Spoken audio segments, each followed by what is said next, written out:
రాష్ట్రంలో ఆసరా పెన్షన్లకు సంబంధించి ప్రభుత్వం సో అలా నాంచున్న ధోరణి అయితే చేస్తూ ఉంది. రాష్ట్రంలో మనం చూసుకున్నట్లయితే ఆసరా పెన్షన్ల పంపిణీలో భాగంగా ఇటీవల కాలంలో కీలక మార్పులు అయితే చేస్తూ ఉన్నారు. సో రాష్ట్ర ప్రభుత్వం ఆసరా పెన్షన్లకు సంబంధించి కొత్త విధానం అయితే తీసుకురాబోతూ ఉందన్నమాట.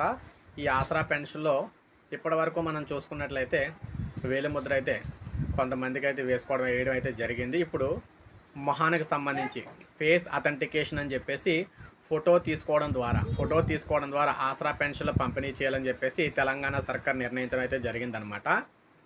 తొందరలోనే తెలంగాణ వ్యాప్తంగా ఆసరా పెన్షన్ లబ్ధిదారులు ఎవరైతే ఉన్నారో వారందరికీ కూడా ముఖం ఆధారంగా అంటే ఫేస్ అథెంటికేషన్ ద్వారా ఆసరా పెన్షన్లు అయితే పంపిణీ చేయాలని చెప్పేసి నిర్ణయించడం అయితే చేశారు.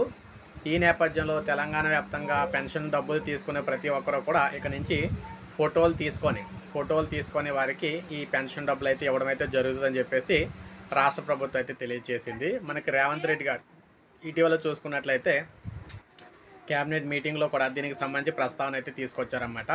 ఈ క్యాబినెట్ మీటింగ్లో కూడా ఈయన ఆసరా పెన్షన్లకు సంబంధించి ఏం చెప్పారంటే చాలామందికి ఇలా బయోమెట్రిక్ అంటే వేళ్ళు వేసి ఇక్కడ వేసినప్పుడు వేసినప్పుడు వారికి అయితే పడట్లేదని, అందువల్ల ఆసరా పెన్షన్లు చాలామందికి అయితే ఆలస్యం అవుతుందని చెప్పేసి ఈయన అయితే అన్నారు. ఈ నేపథ్యంలో ప్రతి ఒక్కరికి కూడా అందే విధంగా చేయాలంటే వారిని ఫోటోలు తీసుకొని ఇచ్చినట్లయితే ప్రతి ఒక్కరికి ఫోటో అయితే తీయడానికి అవుతుంది కాబట్టి అలాగైతే ఇవ్వాలని చెప్పేసి వీరైతే నిర్ణయించారన్నమాట. సో ఈ నేపథ్యంలో మనం చూసుకున్నట్లయితే ఈ విధంగా ఏం జరిగిందంటే రాష్ట్ర ప్రభుత్వం కొత్తగా మార్పులు అయితే చేసింది. ఇక నుంచి ఫోటో తీసుకోవడం ద్వారా ఆసరా పెన్షన్ డబ్బులు అయితే పంపిణీ చేస్తారని తెలియజేశారు. సో ఇది మనకి ప్రజెంట్ తెలంగాణలో వ్యాప్తంగా ఆసరా పెన్షన్లు డబ్బులు తీసుకుంటున్న వారికి కొత్త మార్పులు అనమాట.